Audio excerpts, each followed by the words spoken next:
faithful Niner Empire. What's good? Hey, it is Jay in the Bay, of course. This is another straight out of the Bay production. We have Amin the Dream in the building. What's good? How you doing on this Thursday night, man? I'm doing good. Good Thursday night matchup today. We got the Rams record ain't all that, but they got Cooper Kupp back, Puka Nacua back. Some fantasy managers might be happy about that news for sure, getting those two studs back in their lineups. But I'm doing good. Can't complain. And, Niners get a Sunday night football matchup against them Cowboys this Sunday. So looking forward to that.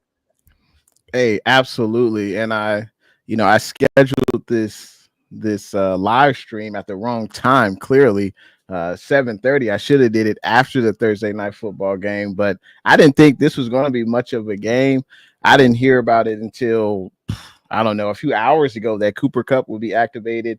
Puka Nacua would be activated. So it's a pretty good game. So, hey, anybody that's watching right now, appreciate it. Whether you're watching on Amin the Dreams YouTube channel, Kelts Chronicles, Bay Area Baller, Straight Out of the Bay, or Jay in the Bay, I appreciate you if you're watching right now. But yeah, hey, Eric and Rich, they may pop in. We'll see what comes to fruition. Hopefully they come in. But if not, we got some things to get off our chests in regards to the last 96 hours with our San Francisco 49ers.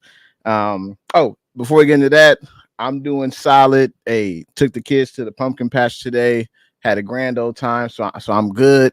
But yeah, I definitely wanted to talk about some Niners content today, and that's why we're here.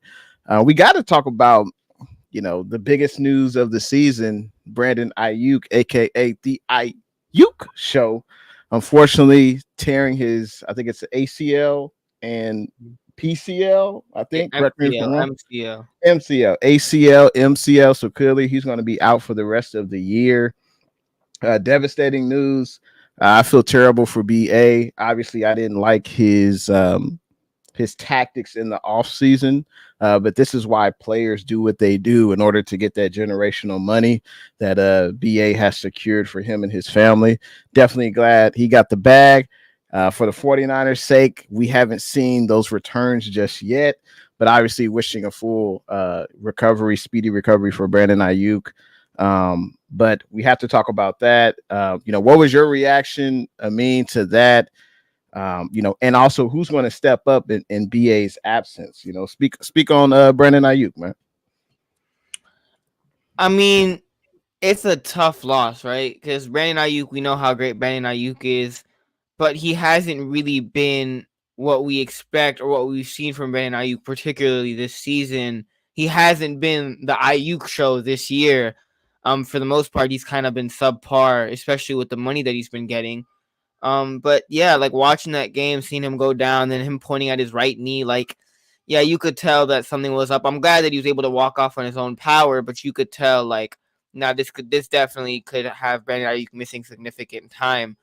But honestly speaking, unless the Niners go out and make some, shebang trade for someone, this is a huge loss for the 49ers because you have Cowing on this team, right, who's a rookie who got a deep ball against the Chiefs, which is like, see, Kyle, when you play a rookies, good things can happen, right? It doesn't always have to be Ronnie Bell and all these other guys. Like, when you play some of your unknown, like, your rookie talents, sometimes it works out in your favor. Ronnie Bell, I don't know what Ronnie Bell did on Sunday. I don't even remember what Ronnie Bell did on Sunday.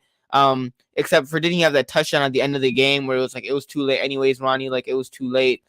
But honestly speaking, the young guys got to step up, and it's in Ricky Pearsall, it's the Jacob Cowings, it's even a Ronnie Bell who gets opportunities, but he just doesn't come down with the catches, which is like, sure, you might know the playbook, but you also got to be able to catch passes, man. You got to come down with the football, but the young guys got to step up, like, period.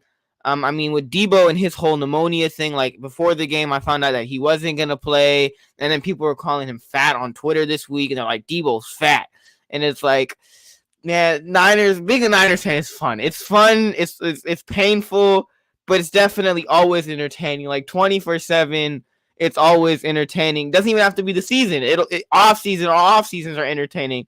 So, yeah, the young guys got to step up in Pearsall, Cowing, Ronnie Bell, and can I see Chris Conley in there? Because I feel like Chris Conley is a really good route runner, and people are like I want to see him get more opportunities, especially after that Rams game when Ronnie Bell dropped that pass. Like Chris Conley can play, man. Like get him more opportunities, let him play more. And I hope Kyle allows Chris Conley to play more. Like, yeah, Ronnie Bell might know the system or the scheme, but like he can't catch 90% of the balls that get thrown to him. So like get Chris Conley some opportunities. Hope to see more Jacob Cowing, but this definitely hurts the 49ers. Even though Brandon Aiyuk hasn't been the Aiyuk show this year, definitely a huge loss nonetheless. Huge loss, and it's at least a year recovery. So you're looking at, he won't be even available. Like you figured the earliest Halloween next year, and he still won't be that guy. He would obviously miss most, if not all, of training camp.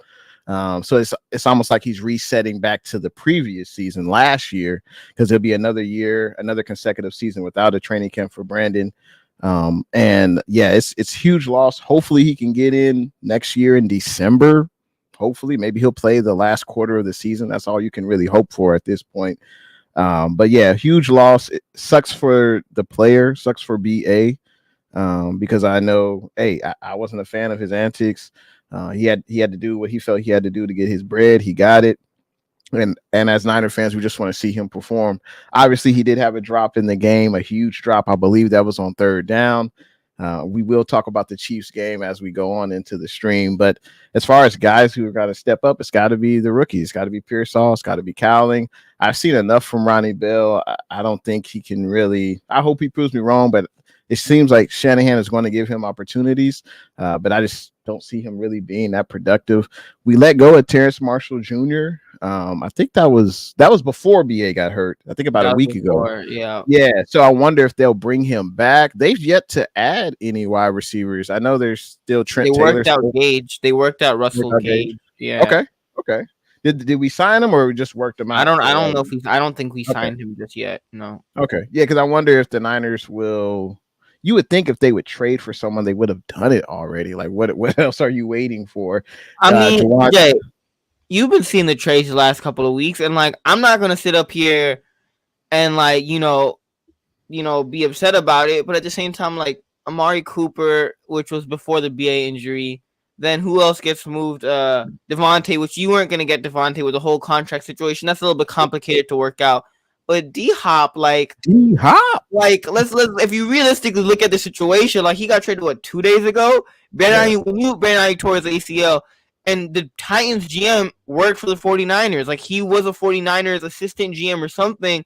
But Ron Marathon, someone and then he went to the Tennessee Titans, and now he's their general manager. Yeah, Ron Carthon. Yep. Yeah, Ron Carthon, right? Like I don't think if John Lynch called up Ron, it was like, we'll give you a fourth, a third, that Ron would be like, we're going to send him to the AFC team in our conference and the Chiefs instead of the Niners. Nah, like use your connections, Kyle, and go and get a guy like DeAndre Hopkins who could help this team out, especially with a Deebo Samuel, who was sick last week, who has pneumonia, or a Brandon Aiyuk who's out for the year. These young guys, obviously I believe in a guy like Ricky Pearsall. I believe in a guy like Jacob Cowing, who had that big reception in the game. But at the same time, I don't know if Kyle necessarily trusts those guys, even though he needs to trust those guys. You have to, right? And it's like, now that you have to, will Kyle let them do their thing 100%? Because we could talk about this a little bit later in the stream, but even Brock Purdy had this whole interview today, and he was like, Kyle doesn't let me call audibles at the line because the play that Kyle calls is supposed to work to beat the defense. And it's like, Brock has shown you that he's able to run this offense better than any other quarterback that you've had in your system so far, and yet he's not allowed to call audibles in your offense, Kyle? That's a little bit ridiculous. Yeah, that's complete garbage, right? So it's like, even though Kyle, yes, he needs to let Ricky Pearsall, he needs to let Cowing, he needs to let these guys step up. The only guy that I think will get opportunities for sure is Pearsall, but all these other guys like Kyle, will you let go of your old philosophies or your old principles or these things that you hold on to, and will you let these guys actually go out and play? You have to. But are you going to be willing to do that? And knowing Kyle, a guy like D-Hop on this team wouldn't have hurt, because how are you going to say, D-Hop, go sit on the bench, you ain't playing? Nah, D-Hop is playing, right? And you need a guy like D-Hop. So, I mean, I'm upset that D-Hop went to the Chiefs for sure, because you definitely don't want to give the 2-time Super Bowl champs back-to-back years in a row, give them another stud to go and have a three-peat. But I want the young guys to step up, and I think they can. It's just, Kyle, will you let them off the leash? Will you let them out the doghouse? And you have to, but are you going to? That's the question. Yeah, I wonder if the Yorks are not wanting to take on any more expenses for this squad. I mean, they've already delved out a ton of money for this squad for the upcoming year. And I wonder if they're saying to John Lynch and Kyle, hey, you got the roster. You need to make the most of it. We're not making any trades, because you would think they would have at this point. Or maybe bring back Terrence Marshall. I know he was a second-round pick out of Carolina a few years ago. He was a bust, basically. And that's why he was available for the 49ers to sign. But Kyle's got no choice. He's got to use the guys that's in the locker room. And typically he doesn't want to rely on rookies, but he's got no choice now. He's got to rely on Pearsall. He's got to rely on Cowling. And I think that they don't really have a choice, or it seems like they're not exercising that choice to bring on additional talent for whatever reason. So it'll be interesting to see, the game plan going up against the Cowboys on Sunday Night Football. But it's definitely going to be, and we're going to see Purdy without Aiyuk. And will Purdy elevate his game, or will Purdy? I don't know about you, but I feel like Purdy's had a topsy-turvy season. I mean, we haven't won 2 games in a row. Purdy's been inconsistent, especially when we lose games. So it'd be interesting to see what the young guys can bring. Production wise. Want to talk real quick about some injury news. We just mentioned BA. I mean, Deebo Samuel. I never want to question an athlete's toughness or will to play through an injury and all that, but it did seem kind of weird where he wasn't on the injury report all week, and then all of a sudden, like 30 minutes before kickoff, he has an illness. Obviously, we learned later that he checked himself into a hospital that night. He had pneumonia. So that obviously that's a scary thing. Having fluid in your lungs is definitely something that you don't wish on anyone. But Deebo was available at practice today. He did practice. I saw from a few beat writers post that on Twitter. But there was. I just want to mention some other guys who did not participate. So Jake Moody did not participate in practice today. Juwan Jennings, that's a guy we didn't mention, but he's definitely going to have to shoulder the load from the wide receiver standpoint since BA is out. But unfortunately, Juwan Jennings has a hip injury. So I would imagine if he doesn't practice tomorrow, he's most likely not going to play Sunday. So I think he's questioned. I doubt he plays, honestly. I think there was I don't think he plays this week. And he's got the hip, but to my knowledge, nothing's torn. Nothing's broken. I don't know. It's just he has a hip issue. I don't know. But defensive lineman Kevin Givens has a groin injury. He did not participate in practice today. Guys who did but were limited were Deebo, Kittle, Odom, Conley, Mason, and Bosa. They all practiced, but in a limited fashion. So that's just something to look into. Also, real quick for the Cowboys, I don't think what's his name? Parsons. Michael Parsons. He didn't practice today. And I think they're saying he's doubtful to play Sunday night. So that's a huge loss for the Cowboys for sure. But let's read a few comments real quick. We have JR Meadows in the building. What's good? JR, I've never heard this before. JR says that Shanahan is garbage at coaching. All right. Okay. I see you, JR. We also have Teddy in the building. What's good? Thanks for tuning in to the stream tonight. I know, right? I was mentioning it to Amin the Dream. Man, I should have. It's Jay's fault. I'm gonna say right here, it's Jay's fault. Jay's the one who scheduled it at 7:30. I didn't think this game would be that competitive, but then I saw like an hour before kickoff. Oh, Cup is available, Puka's available. I'm like, oh, this is gonna be a good game. But yeah, so My bad. But hey, at least we're coming on. For me, this is therapy. Hopefully, it is for Amin and whoever's watching, just to get these thoughts out, because I don't know about you guys. It's been a tough 4 days for the 49ers. I didn't honestly, we talked about it last week's show. I didn't think we would win the game. I think Amin, you didn't think so either. Yeah. So it wasn't surprising that we lost. I guess it's the fashion that we lost, and we'll get into the game right now. I guess we'll get into the negatives. It's I love that we were in the fight. And what I mean by that is third quarter, 14-12, Chiefs have the lead, but we're still in the game. We've had a lot of mistakes previously, of giving up a 55-yard punt return, letting Mahomes scamper down the field for the longest quarterback scramble of his career. I think it was 33 yards. Allowing a backup tight end to have consecutive plays of positive yardage. So there's a lot of things that we didn't do well, but I love that we were still in the game. But at the end, we just didn't execute. And we'll definitely get into that now. Amin, what was something that stood out to you that cost us the game, or something that we definitely need to improve on going forward? It's been an issue all year, but like the offense has been garbage. Like, forget whatever you want to talk about red zone and all that. The entire game, your offense only put up one touchdown, except for the end, like late in like the fourth quarter, where Brock Purdy snuck it in for another touchdown. The whole entire game, your defense only put up one touchdown. And it's like this Niners team didn't have the opportunity. Deebo Samuel also got an interception, and he brought it all the way back to like your 40.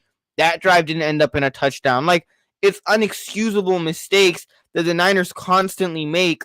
And it's like, yes, the game was close, but at the same time, you really can't sit up here and tell me that just because we don't have Christian McCaffrey, that this Niners offense looks this bad. Like, this bad offensively. Patrick Mahomes didn't even throw a touchdown in this game. He had 2 interceptions, and he played one of his worst games. He had like a 40 passer rating, and we still didn't end up winning the game. And your offense only puts up one touchdown until late in the fourth quarter in garbage time. The offense was completely atrocious.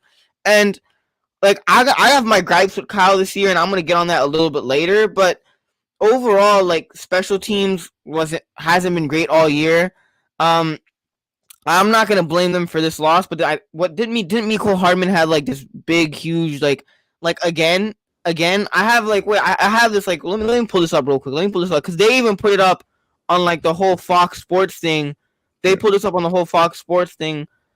The Niners special teams this year: kickoff return allowed, block punt, muffed punt, fake punt, convert. Like, they allowed a fake punt, and 2 kickers have been hurt for the 49ers this year. That's how garbage the 49ers special teams has been. And they were like the second team in the league to allow a dynamic kickoff with the new kick return rules.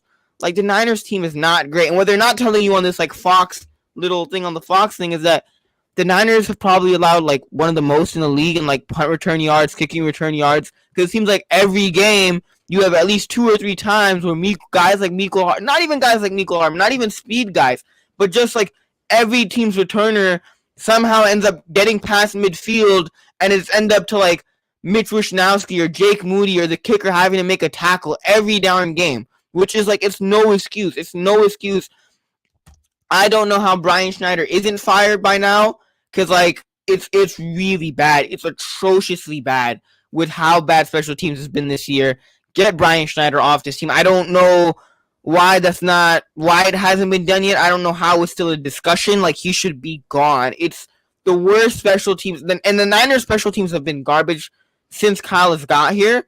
But this has probably been the worst special teams has been, like, since Kyle. Like, this has probably been the worst it's been. Like, it's horrible this year. And then, like I said, the offense not being able to convert in the red zone, only having 2 touchdowns in the entire game. It's just unacceptable, Kyle. It's really just unacceptable. Brock didn't play well, which you could probably touch on that, Jay. 3 interceptions. In the back of my mind, I was thinking of what Jay said, because Jay, after that Cardinals game, he was like, this is probably one of the worst games that I've seen. This is probably the worst game I've seen Brock play on his time with his time on the 49ers. And then I'm like, once I see Jay on Monday, which we didn't end up doing it on Monday, but I'm like, once I see Jay, I'm gonna ask him, yo, Jay, do you think the Cardinals game is still the worst you've seen Brock Purdy with the 49ers? Because I don't know how you can get more worse. I don't know how you can get worse than what happened on Sunday against the Chiefs. So you can hit up on Brock Purdy, Jay, if you want to. Absolutely, man. Brock, for some reason, he was terrible this game. And one thing that separates good from great is consistency, and the ability to make plays. Now, I know Mahomes threw 2 INTs, but the Chiefs, when they really needed Mahomes to make a play, when they really needed Mahomes to keep the drive alive, he was able to make a play. And it's not really fair to compare like what is Mahomes, a 3-time Super Bowl champion, compared to Mr. Irrelevant, who's had the best start of any quarterback the first 25 games. It's kind of not fair to compare the two, but that's what separates the two. When Brock throws 3 INTs, we can't recover from that. Also, the special teams, as you mentioned, is the worst it's ever been under Shanahan. But I think in years past, the offense has been better. The defense has been better. So it hasn't affected us to this point. Now it's like we're expecting it. We're expecting a long kickoff return. We're expecting a punt return. I was surprised that we kept the defense on the first Chiefs drive, and they were punting the ball, and I think they attempted a fake punt, and we actually stopped it. I was surprised, but that was stupid though.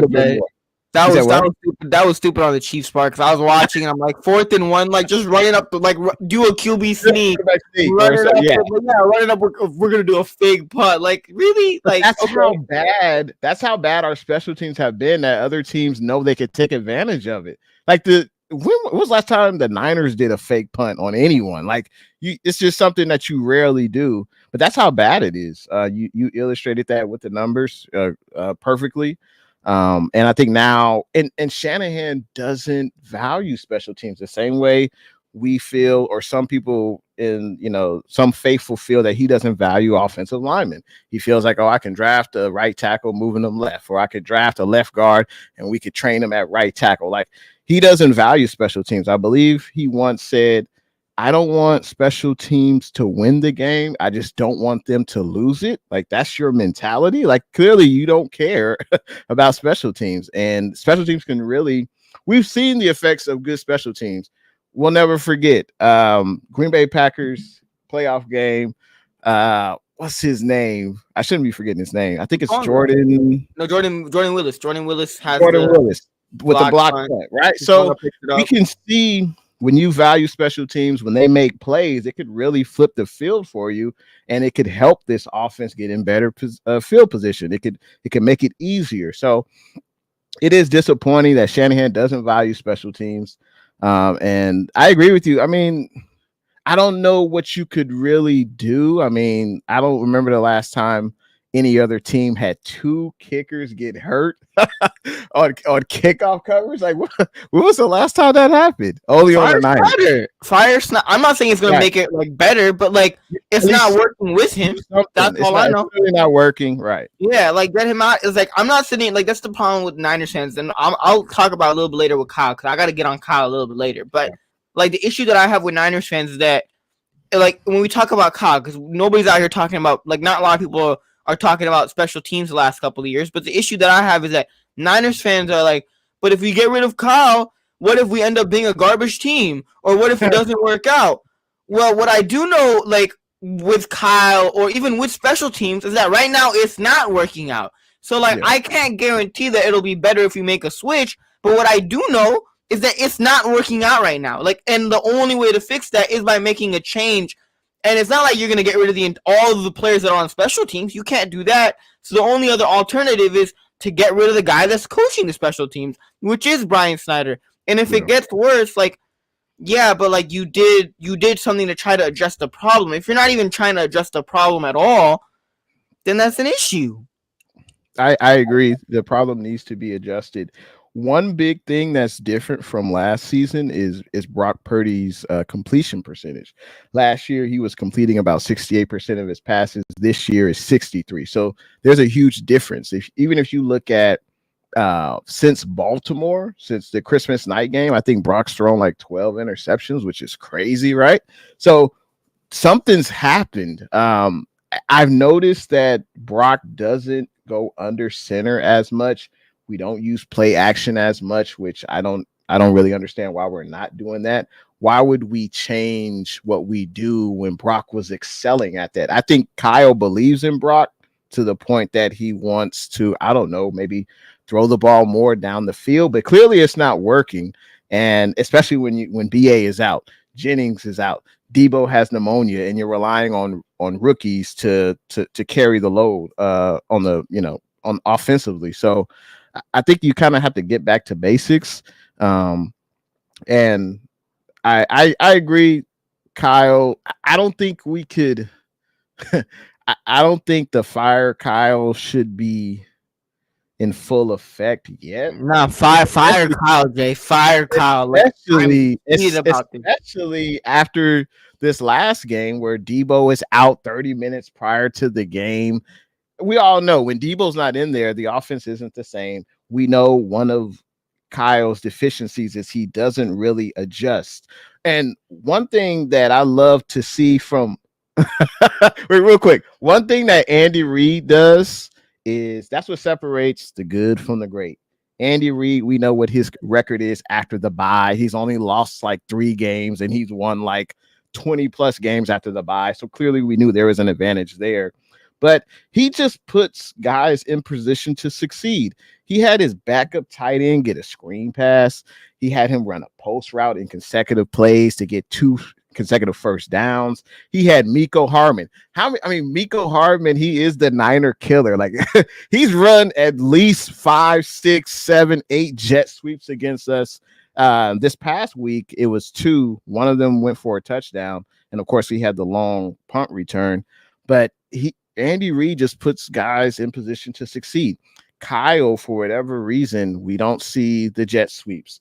We don't see the screens. So I don't know why. I have no idea why, but we just don't see those type of plays. I know Shanahan, I know Kelts has been critical of Shanahan the entire year, saying, where's the creativity? It's very vanilla. So do you have an answer, the dream? Or I know you wanted to touch on something earlier about Kyle, but what's up with the lack of creativity? Lack of creativity, because Kyle thinks he's the smartest guy in the room. For some reason, you look at what Andy Reid did. He has Patrick Mahomes, and what was his offensive game plan? Running simple jet sweeps, running the football with Kareem Hunt. It wasn't anything complex, and he has the best quarterback in the NFL. And he understood that his quarterback, he started off the game with the interception. He's not necessarily on his, he's not in his A game, but you still have Patrick Mahomes. He's still Patrick Mahomes. And what Andy Reid did was make his life easy by not putting the ball in his hands, but by using the playmakers around him to put the offense in positions to where they can put up points and make it easier on Patrick Mahomes. What does Kyle do? Oh, we don't have Christian McCaffrey already as it is. Deebo's out and Aiyuk towards ACL. Let's drop back and continue to throw the football. No play action passes. It's not even creativity. That's just plain stupid. It's almost like you're trying to lose the game with the way that you're running your game plan. And the funny thing is, Jay, whenever I go up against you in Madden, it's a little off topic. Whenever I go up against you in Madden, I'll have this really creative first drive.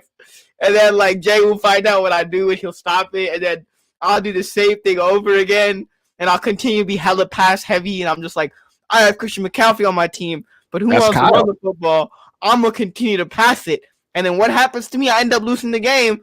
And the first couple of drives start off real strong, and then I don't adjust to what Jay does, and I end up losing the game. And the same thing happens to Kyle. But, and it's not even that, we don't have Christian McCaffrey, that's why the offense, or even Brock Purdy's completion percentage. Because we don't have Christian McCaffrey, that's why Brock Purdy's completion percentage has gone down. Now, that's a huge part of it, why his completion percentage has gone down. But at the same time, you can't sit up here and tell me that without Christian McCaffrey alone, that this offense is ranked lower than the Patriots or even the Carolina Panthers in the red zone. Worse than the Carolina Panthers in the red zone or worse than the Patriots in the red zone. The only team that might be better than, and watch Grandizer pop up when I say this, is the Miami Dolphins, because they don't even have a quarterback, right? Which, there's no excuse for that when you have Deebo Samuel, you had Brandon Aiyuk, you had Jennings, you have Jordan Mason, who's still a solid running back, and yet you're worse than the bums of the league in the red zone? That's outrageous, Kyle. That's complete like garbage. And I'm going to say this right now because I put out a tweet after the game. I said the 49ers will never, ever win a Super Bowl with Kyle Shanahan. Never, ever. It's not going to happen. It's not going to happen, Jay. It's simply not going to happen. I've seen enough of this team under Kyle Shanahan. What Kyle Shanahan did this year is he came into this year. He not only gave Colton McKivitz an extension, but he came into this year and said, our team made it to the Super Bowl in 2019. Our team made the Super Bowl in 2023. We lost some of the guys that, Chase Young and some of the guys that we added in 2023. And we're going to run it back in 2024 with the same exact offensive line, with the same exact pretty much defense except for Leonard Floyd. And we're going to run it back with the same team, expecting to make the Super Bowl again. When it's like, Kyle, when you look at the rest of the league, it's not like the rest of the league ran it back with the same team. Nah, the rest of the league got better, dude. The NFC got better. The Lions are a more experienced team this year. They're a younger team. The Packers are a young team that got playoff experience last year with Jordan Love. Like, the NFC got better, Kyle. It's not, you're not the dominant, team in the NFC, but Kyle, because Kyle's that egotistical dude, he's like, we're going to run it back with the same team again this year, and we're going to win the Super Bowl, we're going to be a playoff team. It's like, nah, Kyle, the NFC got better, and either you adapt with, the times, or you just fall behind. And what Kyle Shanahan has done this year so far, for the most part, the offense has been vanilla, the coaching decisions, even against the Chiefs, is 14-12. Go for a 2-point conversion. Like, I don't understand where sometimes Kyle is like, I'm going to be aggressive when I don't ask for it, Kyle. When none of the fans ask for you to be aggressive, you come out and you're aggressive, and you're like, that's nice from Kyle. He's aggressive in this scenario. And then sometimes it's like, Kyle, the obvious choice is to be aggressive, is to go for it on 4th down, or is to go for it on a 2-point conversion. And then Kyle's like, I'm not going to do it. Like, I don't know if I should do it. And it's like, Kyle, make up your mind. But yeah, this team's not going to win a Super Bowl with Kyle. I've seen enough. I don't know how much more talent you need on this team. It's not going to get done with Kyle. And did you see the Lions-Vikings game? Yeah. I saw, that's when I see an offensive coordinator like Ben Johnson. They started off slow, and I'm going to make the case. But when I see an offensive coordinator like a Ben Johnson, who goes up against Brian Flores and the Minnesota Vikings defense, that team started off slow, and they were down 10-0. And what did Ben Johnson do? He made in-game adjustments, and they ended up winning the game. Wow, Kyle. You can make in-game adjustments, right, Kyle? You don't have to just come out and run your game plan that you had before the game the entirety of the game. And what did Ben Johnson do? He made the adjustments, and they ended up winning the game, which Kyle continues not to do. And against Brian Flores, that's impressive. Because Brian Flores and that Vikings defense is like a top 3 defense this year. It's a top 5 defense this year. And Ben Johnson came out, and his game plan wasn't great starting off, and he made the adjustments necessary in order to win the game. And my issue is, I don't think Kyle is incapable of making the adjustments. I think Kyle chooses not to make the adjustments because he wants to win the game the way that he wants to win the game and the way that he thinks is right. But it's like, Kyle, sometimes you're going to get beaten in the chess match. And sometimes you have to make the adjustments in order to win the game. Yet you refuse to do it time and time again. And we've talked about this, Jay. We've talked about the whole accountability thing and how Kyle doesn't show accountability. And as much as he might not do it in the media, if you don't want to do it in the media, Kyle, fine. But in the game, with your play calling or with your coaching, at least I should see the difference. If you were gonna sit up here and say, yeah, but even though Kyle doesn't say it to the media, that doesn't mean he's not, holding himself accountable. Well, if you don't want to say it to the media, hold yourself accountable with the adjustments that you make on the field or with the way that you call the game. Kyle got beat by Brian Flores twice in 2023 and in 2024. And when you look at both of those games, can we really sit up here and say that Kyle made any big adjustments to his game plan or to his approach in any of those 2 games against Brian Flores and that Vikings defense? I'm asking you, JP. Yeah, I can't recall any. But one huge difference though, real quick. I spoke about Brock Purdy's completion percentage, how it dipped this season. also the 49ers are one of the worst teams in wide receiver separation.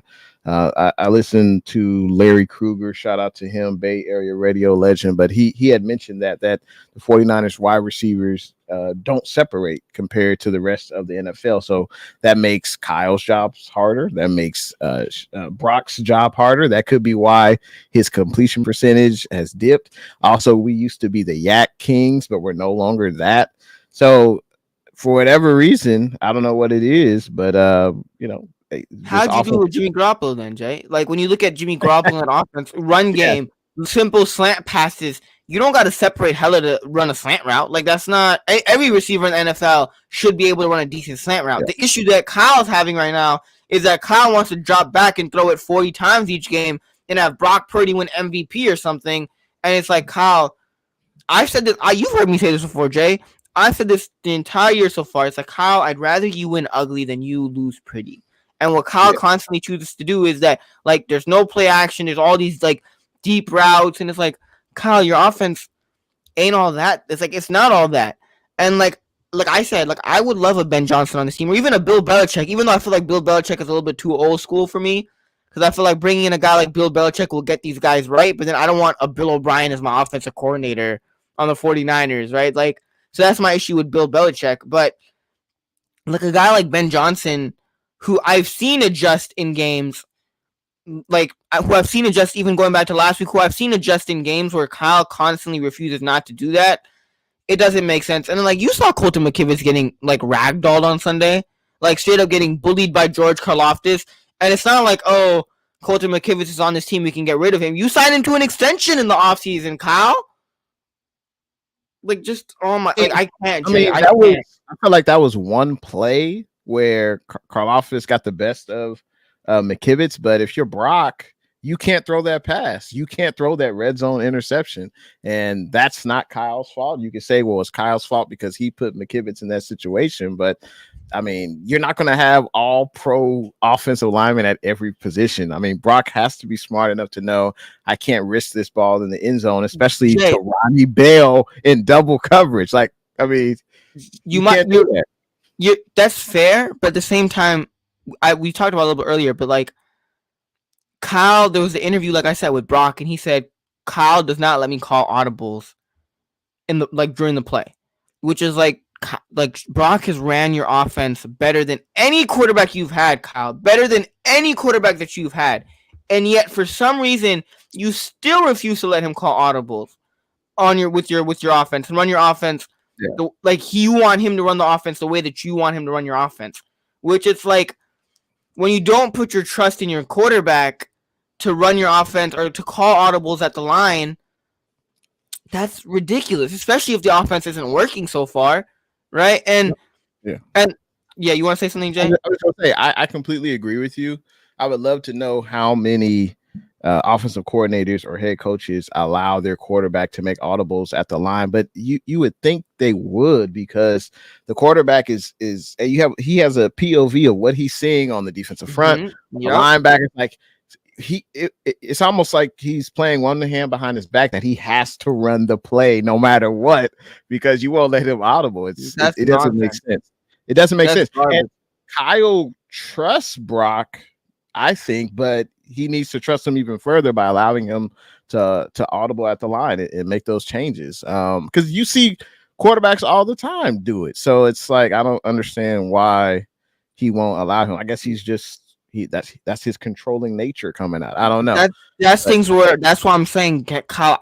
Like if you don't fire, I don't think he's gonna get fired during the season. But like that's things like that where it's like, get Kyle out of here. Like I'm done with the whole Kyle experiment because I don't care if we go. I don't care if we go third. What we go undefeated. I know what's going to happen in the playoffs when it actually matters, or in the Super Bowl when it actually matters, because I've seen the story time and time again. And like, I don't even know if this team is a playoff team this year with how bad it's playing. Like, yes, we could sit up here and say it's the Chiefs. You know, they're the best team in the league. But like, I wouldn't be surprised if the Niners ended up losing to the Cowboys this week. Like, we were supposed to beat the Cowboys, and that might be a little bit of a stretch. But when you look at what the Cowboys came, they got blown out by the Lions. So they're coming off a loss. They won it. They're coming off a huge loss. And the Niners are also coming off a huge loss. But the Cowboys are more healthy than the Niners are this Sunday, right? And the way that Kyle is calling the games, the way that special teams has been playing. Like I still remember playing you and Madden with Turpin. They have Cavante Turpin time, behind baby. it. Like that's an ugly matchup for the 49ers on special teams because Turpin got that speed, man. Like special teams is definitely gonna allow one kick return or one punt return going all the way to the 50 for sure, at least in this game, with the way that special teams has been playing. And Jay, one last point that I gotta make about Kyle is that we sit up here and people talk about Andy Reid. He puts his guys in positions to win. Da da da da.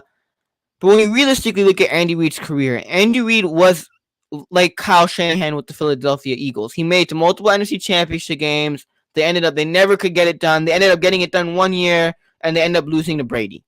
And then he got fired, and he went to Kansas City. And even in Kansas City, when he had Alex Smith, they blew a lead in the playoffs to Tennessee. When they were up 21-7, they blew it to Tennessee.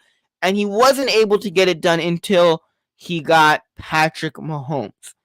And now that he got Patrick Mahomes, now he's a little bit more laid back, and he lets Patrick Mahomes do his thing, and he lets, he's more relaxed on the offensive side, right?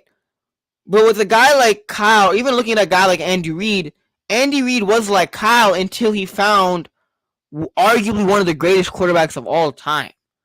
Kyle, I don't think we'll ever find one of the greatest quarterbacks of all time. Like, Brock is great, but Kyle ain't going to find someone like a Patrick Mahomes, or even someone that's great that at that stature. But even if he does, Kyle ain't going to let Patrick Mahomes run around and do Patrick Mahomes type things. Like, Kyle would kill himself letting freaking Patrick Mahomes run around and, do the backyard style of football that he was doing with Andy Reid. Point is that Andy Reid was like Kyle when he was with Philadelphia. So what did it take for Andy Reid to kind of chill a little bit? Was a Patrick Mahomes.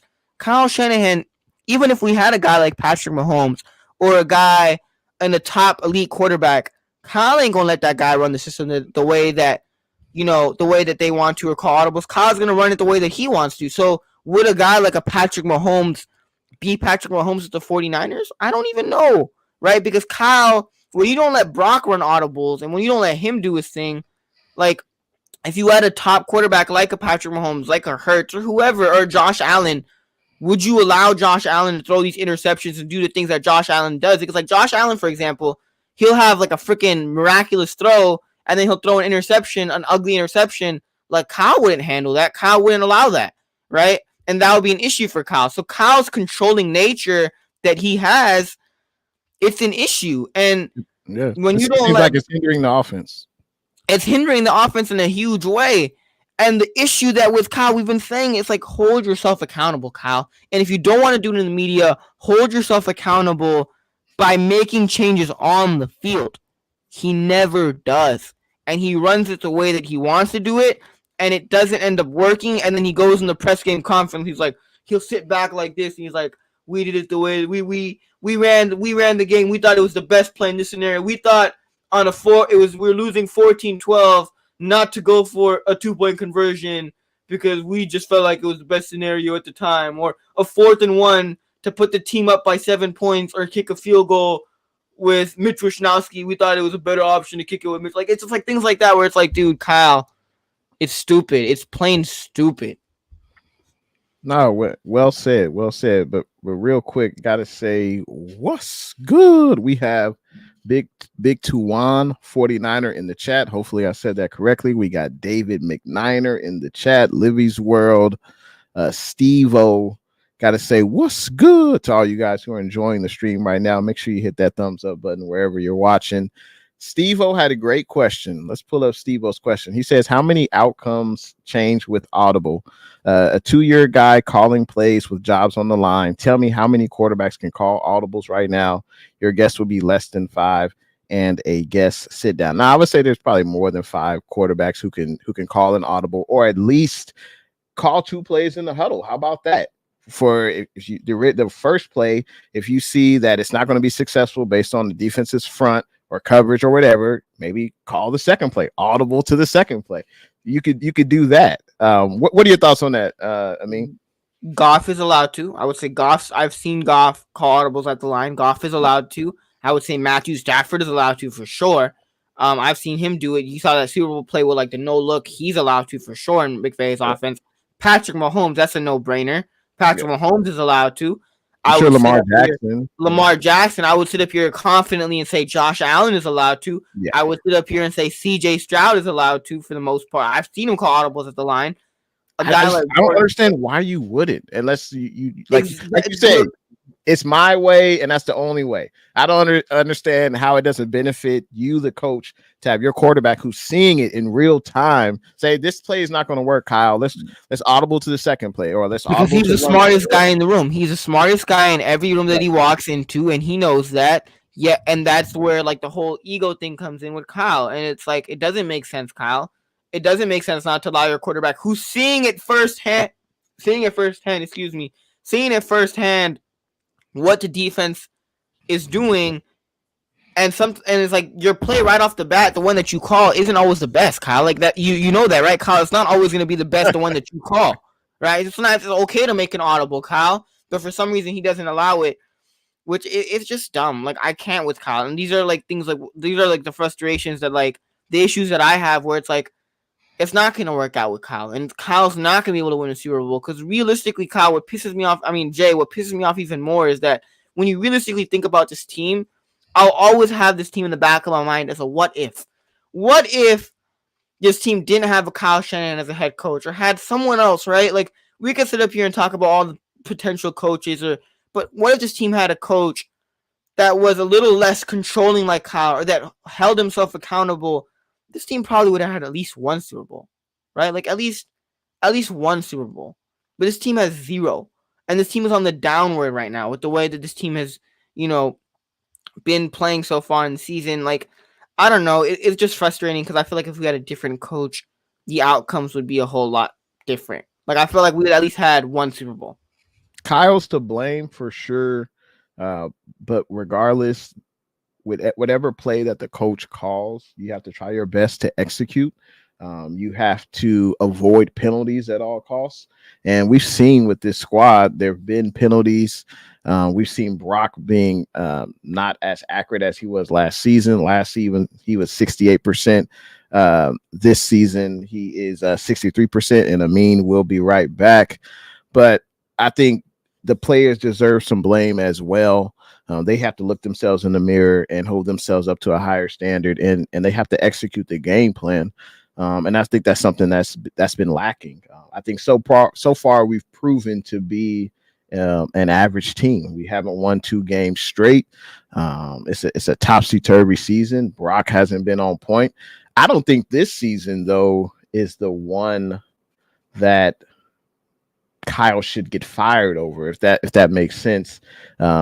And it's something that's out of his control. BA missing camp. CMC has been out. And a lot of things have not gone in Kyle Shanahan's favor. And I think that's part of the story. You guys all know, I'm sure, Kyle Shanahan is one of the most successful coaches in 49ers history. And we play this game every time. Every time the Niners lose a game, it's like, Brock's not the guy. And I'm not saying Amin is saying that, but I'm just saying, Brock's not the guy, or Kyle Shanahan needs to go. He's been super successful, hasn't won the big one. He definitely has his flaws. I would say this season, I'm more leaning towards maybe it's time. Maybe Kyle's message is getting stale with the players.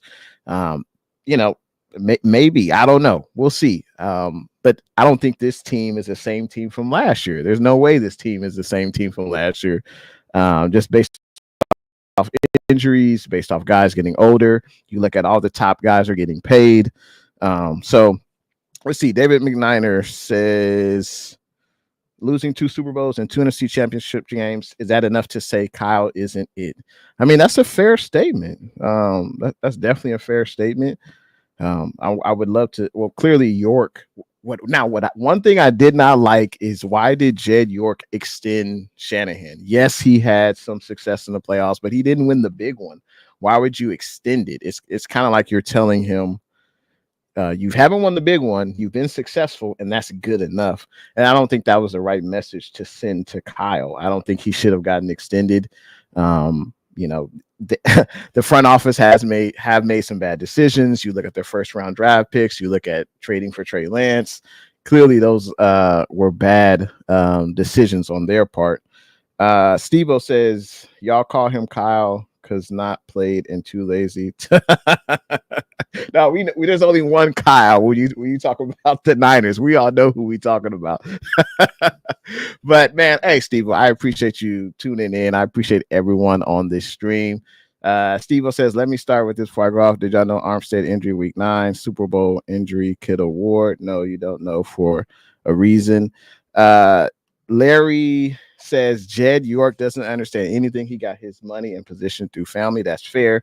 But I think York did learn at least from the Harbaugh situation. Okay, I'm going to stay away from the situation. I'm going to hire the front office, the coach, and let them go to work, and I'm going to stay out of it. So at least Jed York did learn from that situation. And, you know, hey, credit to him for realizing that. Mr. Big 49er, this roster has been wasted. The same core group with all the deep playoff runs may have shot through. No, I agree. I agree. I'm starting to get to that point where guys are getting older. You look at the core guys, our best players, they're all getting older, and it takes a toll on you. You're playing into January and February every season. That definitely takes a toll on you. All the top tier guys have gotten paid. I never want to question the athlete's motivation or whatever, but maybe the message from Shanahan is getting stale. Maybe the players aren't trusting him, but we've seen this before. In 2022, we were 3-4 as well. Granted, this ain't the same squad, and we don't have CMC, so it is completely different. But yeah, I was just reading off a few comments. I mean, I wanted to talk about. We definitely got into the negative. What did you think about the defense, real quick? Did you were you satisfied with the defensive performance against the Chiefs? Did you feel like they should have played better? What were your thoughts on that? I mean, they definitely gave the Niners the opportunity to come back in the game, right? They definitely gave the team the opportunity to somewhat come back. But at the same time, like seeing the runs like the 33-yarder, like a Patrick Mahomes, like the longest run, seeing things like that was just lazy tackling. Like it just almost like I'm watching, I'm like getting like triggered watching it because it's like Fred Warner misses the tackle, then like D Winters dives in there and he misses the tackle, and then he goes by some couple of blocks and he goes by. It's like it felt lazy. It felt lazy. I don't know. Like I felt like the team played well enough for the Niners to come out and get a win. But this defense definitely has a lot of work to do. It definitely has a lot of work to do. And Jay, if you didn't already know, the Niners are the last seed in the NFC West right now. So the Rams must have won. The Rams won, and the Niners are the bottom of the NFC, and not to mention a loss against the Cardinals and the Rams. And we lost to the Vikings tonight, or a few weeks ago. So it's crazy. It's bad. But I mean, all we have to do is win. I mean, that's all we have to do. Beat Dallas at home on Sunday Night Football prime time. I think we can definitely do that. Hey, in regards to the defense, I agree with Mr. Big Niner. Like the defense, you can't expect a team when you have 2 interceptions. Khalil Davis, hey, puts his big paw up there, bats the ball at the line of scrimmage, gets an interception from Pat Mahomes. Demo Lenore gets a pick. I think Bosa had a sack. Floyd had a sack. When you do that, you only allow the Chiefs to have 14 points through 3 quarters. What else do you want them to do? They're not going to be able to shut down the Chiefs the entire game. It's like deja vu. It's deja vu. The defense plays well in the first half. The Niners offense doesn't capitalize. Or we Jay, why are you doing this to me, Jay? Why are you doing this to me, Jay? Every week, it's the same thing. We know that this Niners defense brings it, and then in the fourth quarter, they out of gas. How do you expect them to? Yeah. It's just we know it's not possible because we. But you know the one thing. The difference that I see from the defense and the difference that I see from the offense is that on that defense, no matter even if they're having a bad game, I know there's that leader in Fred Warner that rallies the guys to fight no matter what.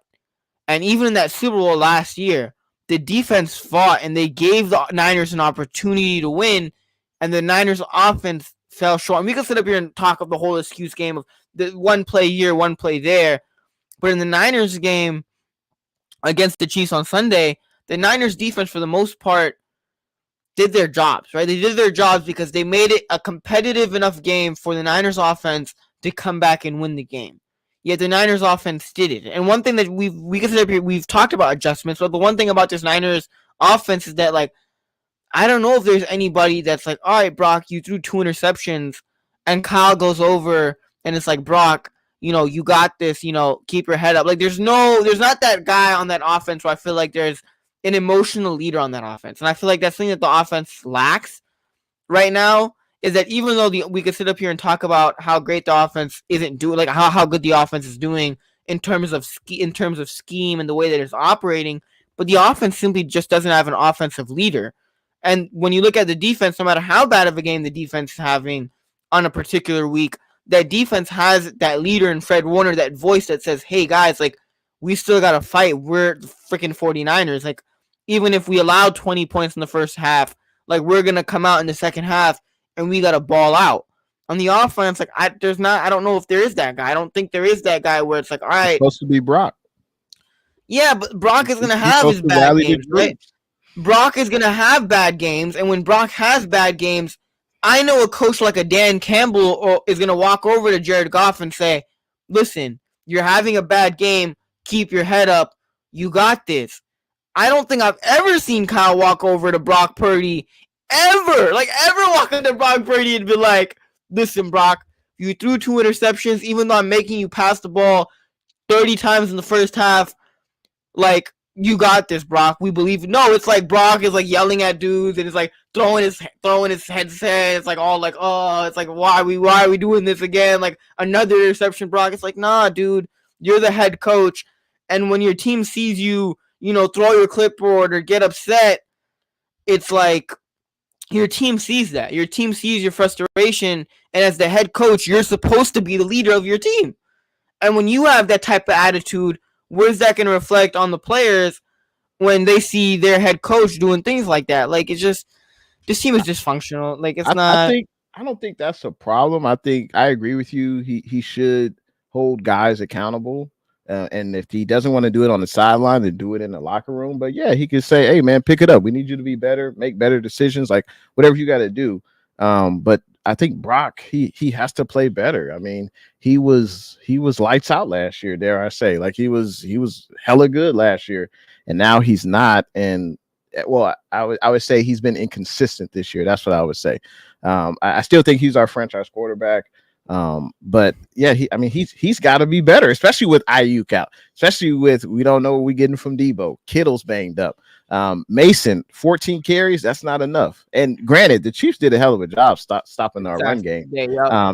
And in the red zone, we briefly talked about it, but Mason is terrible in the red zone. Like he's got like 7 carries for like -1 yard in the red zone. Speaking from the goal line to the 5. So teams know that they can, whatever it is, whether he's not finding the right hole, whether it's the offensive line not creating a hole, whatever it is, that has to get better. And that's not Shanahan's fault. Like if offensive linemen aren't creating the hole, if Mason isn't finding the right hole, how's that Shanahan's fault? I mean, that sounds like coaching, but that's something that you do during the week. Like on game day, you got to beat the man in front of you. Like, but when you don't let your quarterback call audibles at the line, right? That's also a problem, Kyle. Like, I'm not gonna sit up here and let Brock Purdy go blame free. Nah, Brock has to make better decisions. Some of the interceptions were just straight up on him, but at the same time, like when you look at Kyle and the way that he's coached his offense this year, can we really sit up here and say that Kyle has put Brock Purdy in the best position possible to succeed? I don't think I can confidently sit up here and say that. I don't think Kyle Shanahan has put Brock Purdy in the best possible scenario for him to succeed in the way that he calls his offense. And like in the red zone specifically, Jordan Mason hasn't been great, but it's either that or it's like a run with Deebo Samuel. And it's like, Kyle, the league knows that by now, right? It's like a little screen pass to Deebo, or like we're having Deebo in the backfield, let Deebo, like the league knows that. Like it's not this innovative thing having Deebo in the backfield anymore, or running jet sweeps with Deebo. Like the rest of the league does that. It's not innovative anymore, Kyle. It's not this, oh my goodness, Kyle Shanahan's this genius because he lines up Deebo in the backfield and It's like it's not this creative, innovative thing anymore, Kyle. The rest of the league does it also. It's Audible. Steve-O says Audibles is a content casual take I won't let you have. I mean, let's put it like this, right, Jay? Let's put it like this, Jay. If you're like, let's put it like one tonight.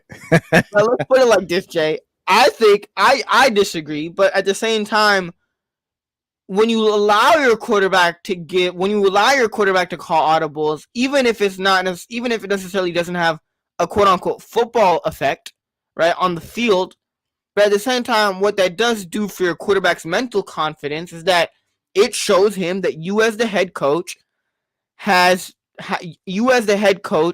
trust your quarterback fully to run your offense. When you don't allow him to call audibles, and then that kind of makes you feel like, as a quarterback, it's like, yeah, like, my coach, he trusts me enough to go out there and play, but at the same time, he doesn't trust me enough to where he lets me run the offense like to a T, the way, like, to 100%. He doesn't let me run the offense, fully. And like, even you look at what's it called, Miami Dolphins, and Tua said that. He was like, the difference of coming to work every single day with the coach like Brian Flores, who was yelling at me and who would bench me, versus having a guy like Mike McDaniels, who was telling Tua, like, you're the best thing yet. Like, you're really good. Believe in yourself. We trust you to run this offense. Go out there and get the ball to your playmakers and do your thing in this offense. And Tua's been a Pro Bowl quarterback. You see the improvement from Tua Tagovailoa.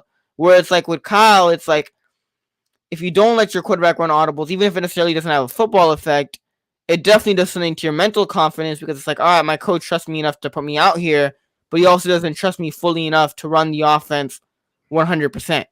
You could make the case that Shanahan never did that, but Purdy was super successful, his first 25 games. And for whatever reason now, whether it's we've never really had speed at the wide receiver position. That's something that, for whatever reason, Shanahan doesn't utilize. But every other team beats us with their speed, whether it's Rico Harvin, whether it's Justin Jefferson. Any wide receiver that has speed always beats us, whether it's going deep, whether it's jet sweeps, whether it's screen passes. But for whatever reason, Shanahan, we saw Cowling. Hey, he made a hell of a catch.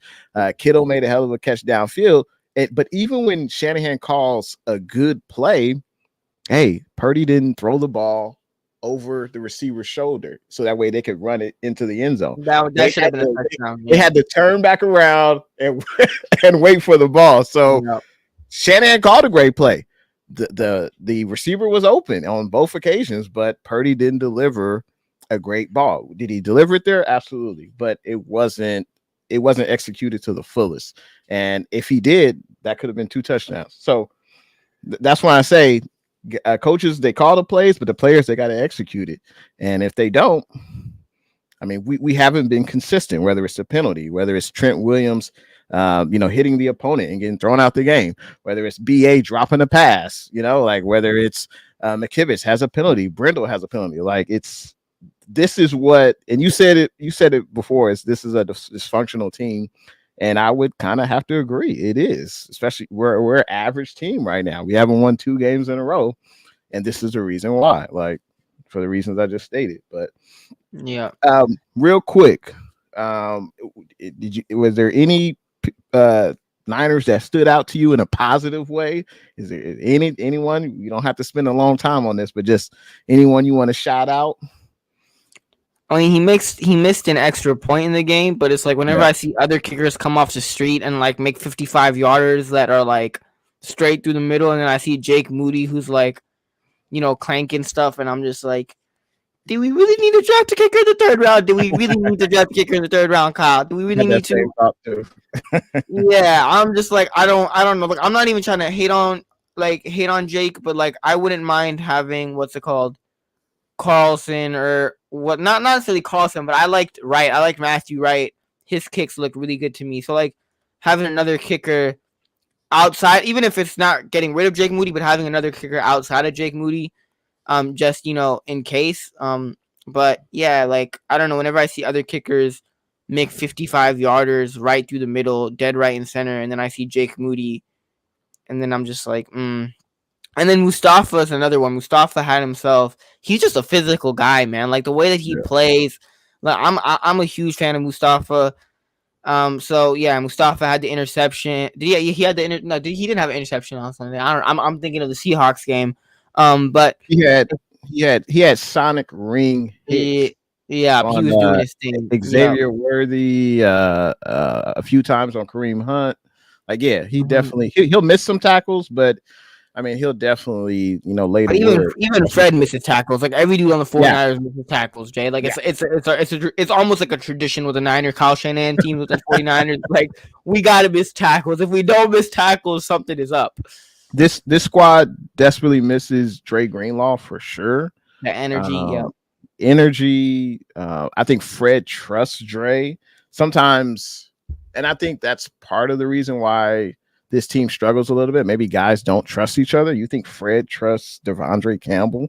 Like, probably not. So maybe he's trying to do. Flanagan Fowles did his thing on Flanagan Fowles. Like he's better than Campbell. That's all I put it like that. Like I would rather just put D Winters in there. And D Winters did play. D Winters did play some snaps when the Niners went to 3 linebackers. It was Warner, Campbell, and Winters. So at least Winters is getting snaps there. But I think I would love to see him over Devondre Campbell. Just give him an opportunity, and let him go to work. I would do that. I don't see why not at this point. But who makes that call? Is it the defensive coordinator? Is it Kyle? I mean, I would imagine. I would say it should be the defensive coordinator, but then knowing Kyle, it's like, I want the other guy. Yeah, I want this guy in or out. Like, I don't think it was Steve Wilkes' decision to play Logan Ryan over Jair Brown last year in the Packers game. I think that was a Kyle decision. Yeah. No, I agree. Positives for me. I mean, Kittle was excellent. I think he's gonna have to be talking about someone who's got to step up for BA. It's gonna have to be Kittle. He needs to be targeted at least 6 to 8 times a game at least. I know he's banged up with a foot injury, but I thought Kittle was excellent. 6 catches, 92 yards. Hey, Bosa. I mean, Malik, as you mentioned, he had 12 tackles. He led the squad in tackles. I thought Bosa played pretty well. And Floyd had a sack. Demo Lenore had an interception. Khalil Davis had an interception. Outside of the interception, I didn't see much from Khalil Davis in the run game, but he gets pushed around. You've been seeing the stuff that they've been throwing around on Twitter. Max Crosby's the 49ers, and it's like that's not gonna happen. As much as we can sit up here and speculate, it's like it's not gonna happen. Like I would say the answer, the defense, I don't think is the problem. I really don't. It's not. It's the inability of the offense to score, like score in the red zone. The defense turns over the ball, and what do you do with it? You settle for field goals, or you don't get a first down, so you got to punt it. Like we don't need more defenders. I don't think. I think this team needs more offense, or dare I say, we need better execution of the offense. We need Purdy to be significantly better, because if he continues to turn over the ball, it don't matter what Shanahan calling. But what I would want to see different from Shanahan is, like, I don't know. It's like the plays that beat our defense, he doesn't try to do the same, or for some reason he doesn't try to do the same on the offense. When was the last time you saw a jet sweep? When was the last time you saw a screen pass? And not to Kyle Juszczyk, to maybe the Cal, maybe the Pearsall. We did see Pearsall. I thought, hey, I mean, it was good to see him out there. I think he had like 44 snaps, but clearly the chemistry between him and Purdy isn't there yet. I think we saw in a few plays where Purdy would throw and Pearsall's not even looking for the ball. So hopefully, though, a full week of practice will help that chemistry grow. That's all you can. But I will say this, though, Jay. If there's one year that, as a Niners fan, I want to see if Brock Purdy is really, I think he is that franchise. Like, I think he is the Niners' long-term quarterback. I'm not going to sit up here and say he's the franchise guy, but he's the only guy that we have right now that's capable enough. And I think he will get his bag next offseason. But if there's one year to really see if Brock Purdy is like legit, or he's just, it helps to have the talent around him, but he heavily relies on that, is a year before his potential contract year, which is next year, when he doesn't have a Brandon Aiyuk, when he doesn't have a Christian McCaffrey, when he has a bunch of rookie receivers. Will Brock Purdy step up his game, or will his game decline? And I think the best year to probably find that out is this year before you give him the contract. Because there's a lot of guys that you give them the contract and they kind of regress, and it's like, all right, maybe you shouldn't have done that.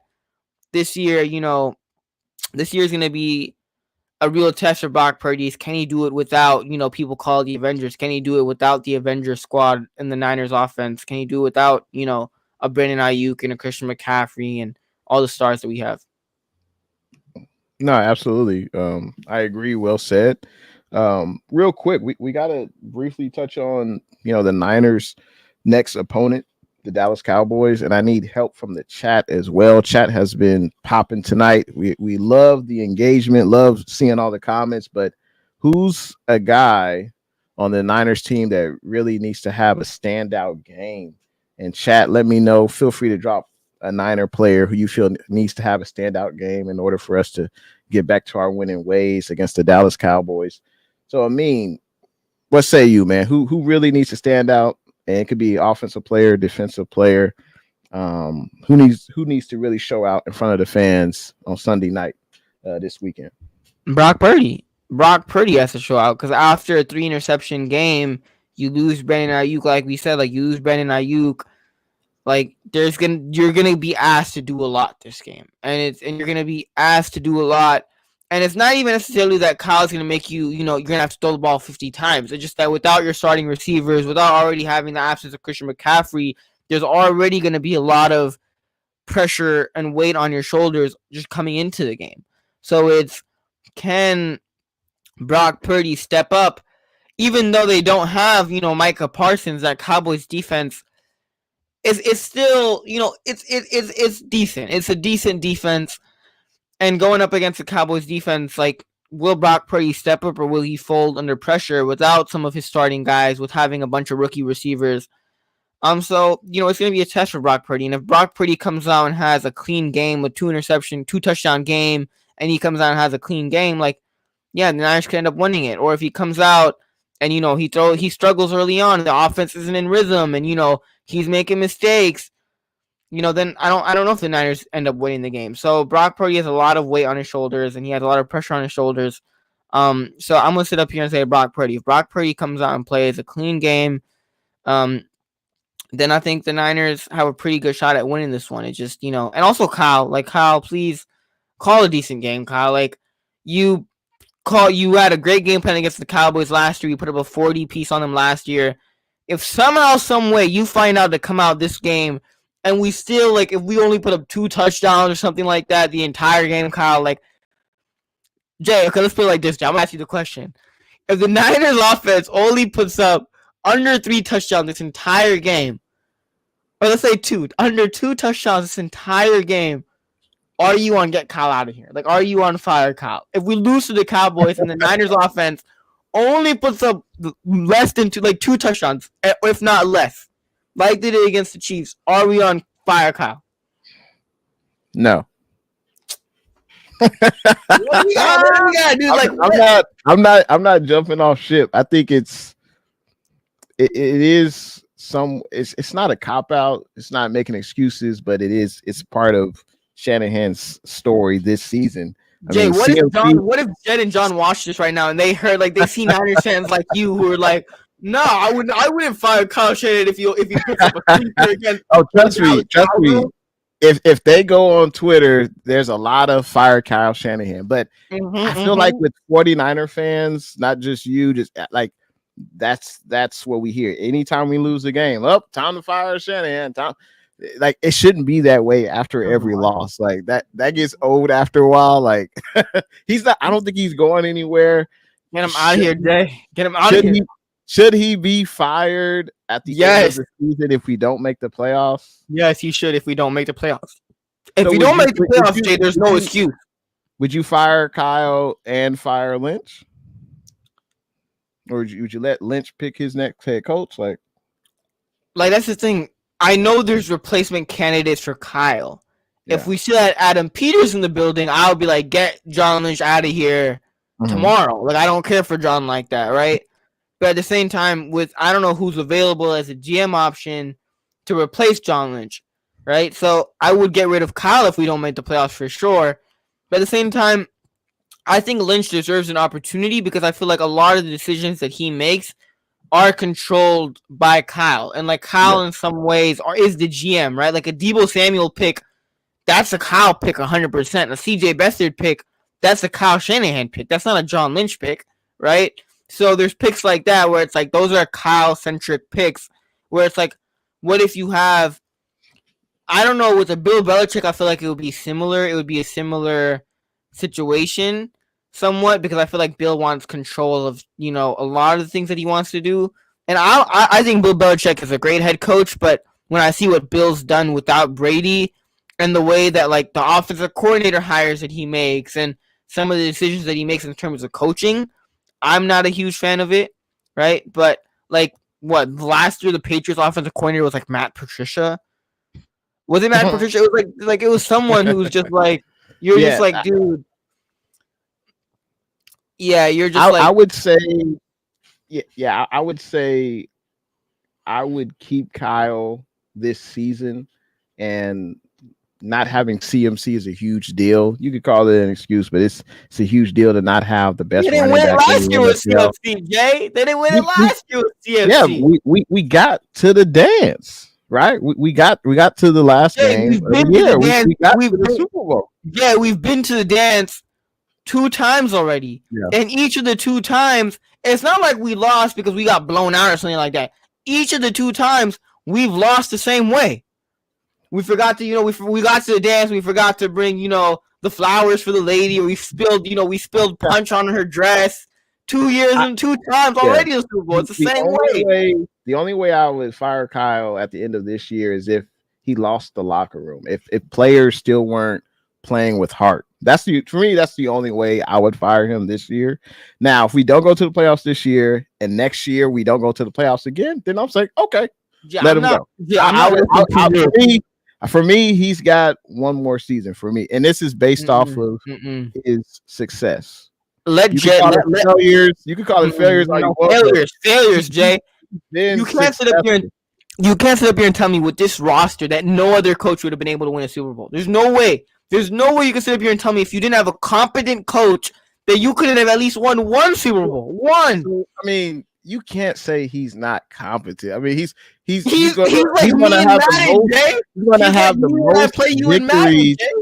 He's going to have the most victories as a 49er head coach. How can you say he's incompetent? Come on, man. Come on. I know he hasn't won the big one, but he's not an incompetent. Now, an incompetent head coach was Mike Singletary. We're comparing Kyle Shanahan to Mike Singletary here. That's incompetent. Mike Singletary. I would rather you say. I would rather you say he just can't win the big one, but I wouldn't say he's incompetent. I mean, come on, man. He's not incompetent. Just say he crumbles in the big moment. You can say that. I'm like, okay, well, I mean, he crumbles until he doesn't. Just like Andy Reid, he crumbled, went to the NFC Championship a bunch of times until and it took him Patrick Mahomes to figure it out.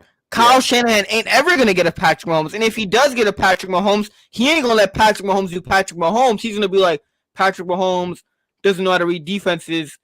I ain't starting Patrick Mahomes. I'm going to play Jimmy Garoppolo over Patrick Mahomes. That's what Kyle Shanahan would end up doing. So there must be a lot of incompetent head coaches out there, Big Niner. so there's only so out of the last 10 years, there's like what 5 or 6 only competent. I mean, come on, man. Jay. All I'll say is this. Jay. All I'll say is this is something like just sum this whole Kyle thing up. Jay. All I'll say is this: sum this whole Kyle thing up is that. All I know is that it hasn't worked. It hasn't worked with Kyle so far. And, like, I can't guarantee you that with another coach that things will be better. But what I do know is that with Kyle, it's currently not working. And it hasn't worked the last couple. Like, we can sit up here and say, yeah, we've made it to the playoffs, we made it to the Super Bowl, but your job is to win the Super Bowl with this roster, right? Like, we were talking about the dance. Your job isn't to just, get into the dance. Your job is to, you're good enough to win homecoming king. You're good enough to win homecoming king, yet year after year, you fall short, right? And it's like 2023 was the best opportunity for you to do that, and you had a stacked roster, and you somehow still couldn't end up doing it with another 10-point lead at halftime.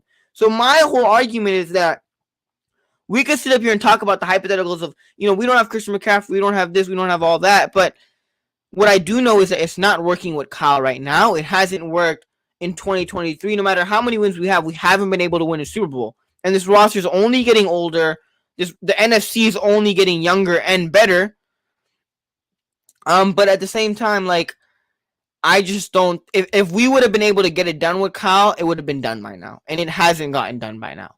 And I've seen the Kyle show, I've seen the way that he runs his team, and it's not working. And I don't think we'll ever win a Super Bowl with Kyle. And if it's not working, the only thing that you could do is make a change. So if we don't make the playoffs this year, I don't want another year of Kyle. I'm not gonna get up. I'm not gonna get on there and want to watch another year of 49er football with the same exact issues that this Niners team is having this year, but with a potentially retired Trent Williams, or with an older Deebo Samuel, with an older George Kittle. I don't want to see that again. So it's not working right now. It hasn't worked. If this team was able to win a Super Bowl under Kyle, it would have been done by now, which it hasn't been. It hasn't gotten done. So yeah, please, so you're out. You're out on Kyle. I'm out on Kyle. I'm not one of those people that's out on Kyle after every loss. I'm just out on Kyle this year with the way that this offense has been going, the way he doesn't hold himself accountable, with the way that he refuses to make adjustments, with also Brock coming out today and saying he doesn't let him call audibles. I don't know what a quarterback needs to do to gain your trust from when you go to Jimmy Garoppolo and Nick Mullins all the way to a quarterback that, was in the MVP conversation last year, and yet you don't let him call audibles on your it's just, I don't know what Kyle has trust issues. Kyle thinks he's the smartest guy in the room. Kyle has a major ego.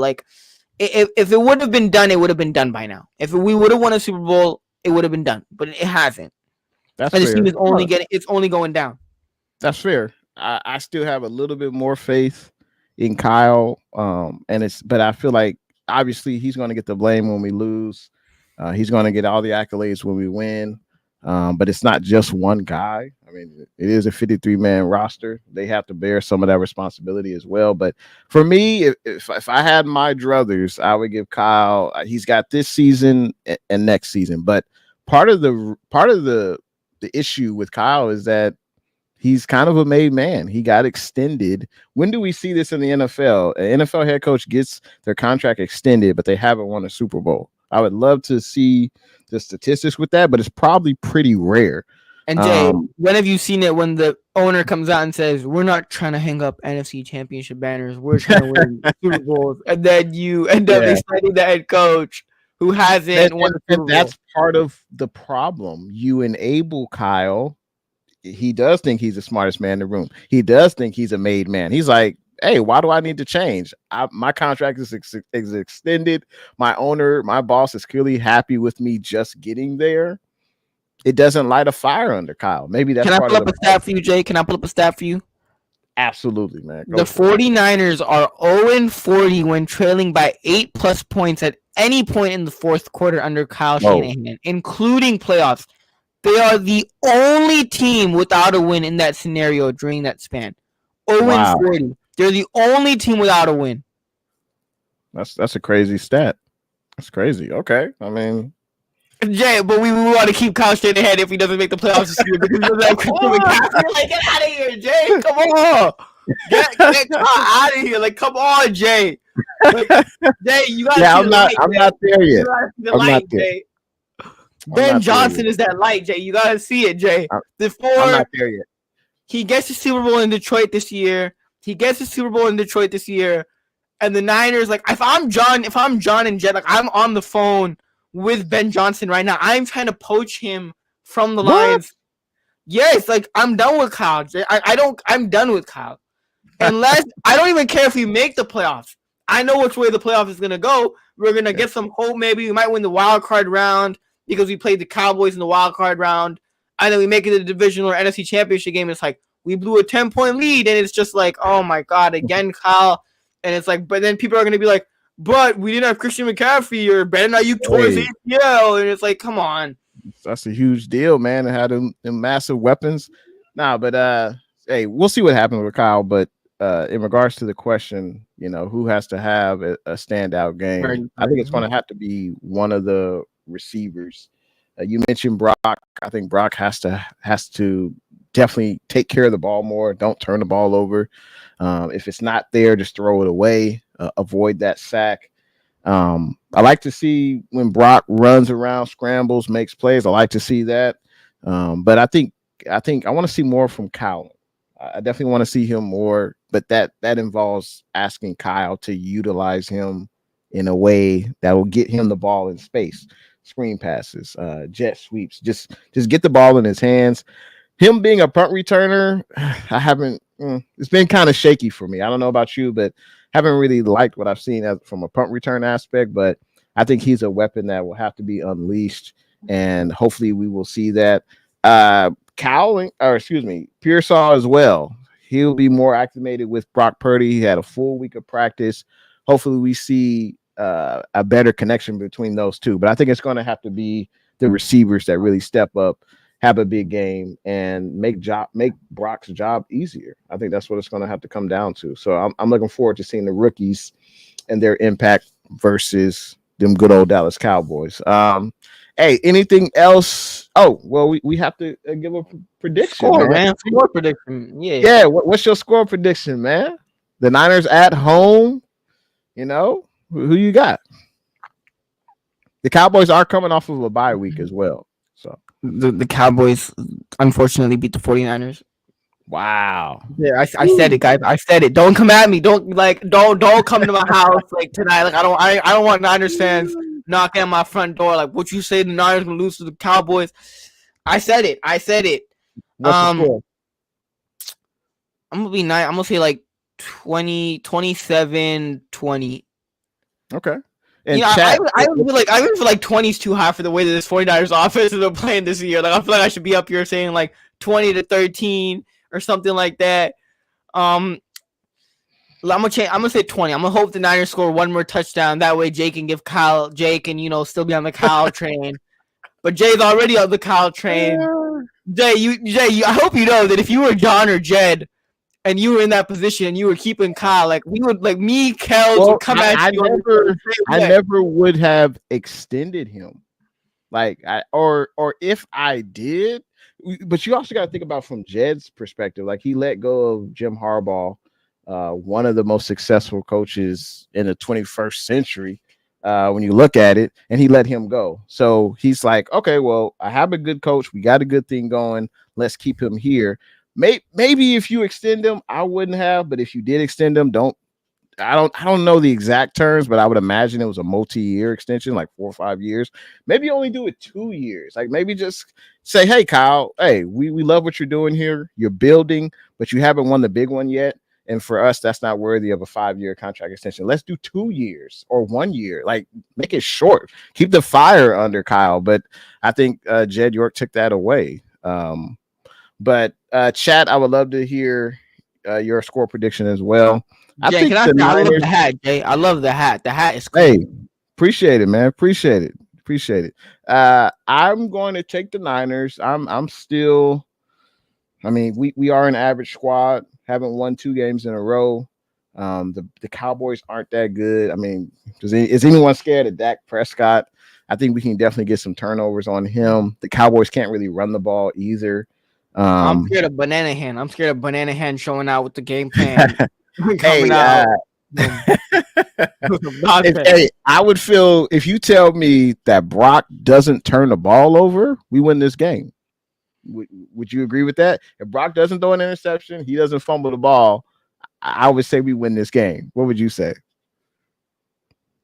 I mean, I'm not gonna promise it because they got the bad like you know when Stephen A. Smith says Aaron Rodgers is a bad, like, that's Patrick Mahomes. That's Patrick Mahomes right there. So, like, I would think the Niners would definitely have a lead in the game, hopefully. But yeah, with Patrick Mahomes on the other side, you never know there's no game that's out of Patrick Mahomes' net team's reach. So yeah, Patrick Mahomes is he in my opinion, in my humble opinion, I think he's even without like if he gets one or two more Super Bowls, even if he doesn't get as many as Brady, in my opinion, I think he's my GOAT. I think he is the greatest player of all time, especially Patrick Mahomes, man. Patrick Mahomes is ridiculous. Well, looking at Brock Purdy's stats in the 3 games that we have won, he's thrown 4 touchdowns, 1 interception. In the 4 games we've lost, he's had 5 touchdowns and 7 interceptions. So I think it's clear when we win games, Brock's taking care of the ball. He's not turning it over.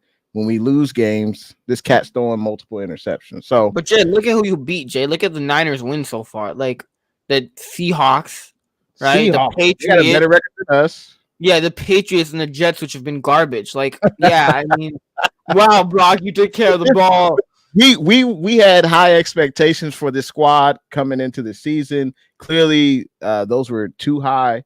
The BA hold in, Trent holding out, CMC out, like that clearly had effect on the squad. Jay, it's not even about being too high. It's like I didn't like we could sit up here and say that we expected somewhat of a regression. Fine. But this is worse than a regression, Jay. This is like we out here losing. I'm a Niners fan, okay? I've been rooting for this team my entire life. And not once would I have ever thought I would have ever said that the Niners are gonna lose to the Cowboys with Fred Warner, with Brock Purdy, with like, and I'm at that point now where I'm just like, the Niners are losing to the Cowboys, and I don't even know if they're gonna put up more than 2 touchdowns. That's not a regression. That's just like straight up bad. Like that's atrocious. Like I don't know, Jay. Like we're gonna score more than 2 touchdowns. Jay, I'm done being optimistic, Jay. I'm done being optimistic.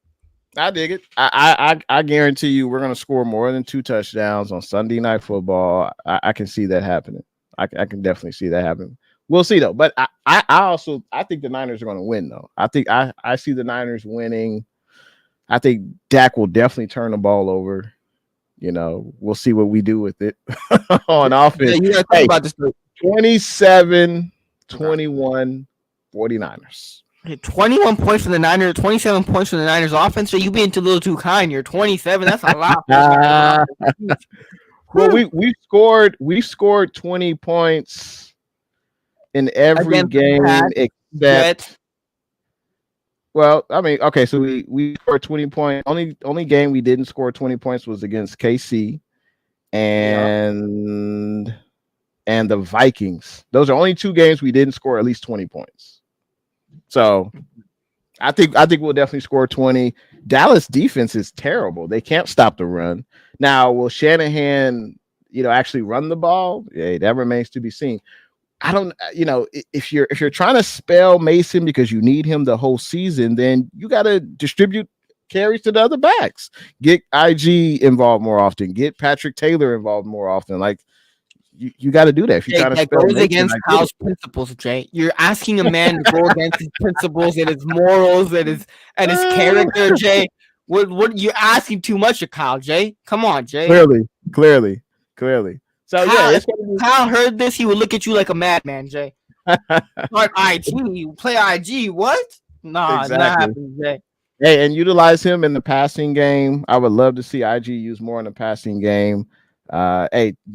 Just give Brock some easy throws. Mm-hmm. Like you don't have to have him throwing down the field, especially when you don't have BA at full strength or at all at this point. You don't. I mean, Deebo, he's practicing this week. We'll see what he does. But yeah, I think we're going to beat the Cowboys. I mean, I think their defense is terrible. That's the thing. Only I'm saying that we're going to lose is like not even just the way the Niners team has been playing so far, but the Cowboys that came off a crapshoot on Jerry's birthday. Like it was Jerry's birthday, and they got smacked by the Lions. They're about to do it again in Santa Clara. And they're a healthier team. This, than the Niners are right now. So have Demo Lenore shadow. What's his name? CD Lamb. Exactly. And who else on the Cowboys offense are you afraid of? You're afraid of Zeke the Freak? Like, come on, man. He's past his prime. Rico Dowdle. Exactly. And Dak gonna throw it to us. Dak gonna throw it up. So the Niners have no excuses. If we lose this game, Jay, if we lose this game, probably over. Jay, I'm gonna ask you one more time. If we lose this game, this Niners offense only scores 2 touchdowns. So we get rid of Kyle, Jay. Please, I don't want John to see this and then he's like, on Monday we lose. If Brock throws, the only way we only score 2 touchdowns is if Brock throws like 3 interceptions again. I feel like if he doesn't turn the ball over, we're gonna score more than 2 touchdowns or at least more than 20 points.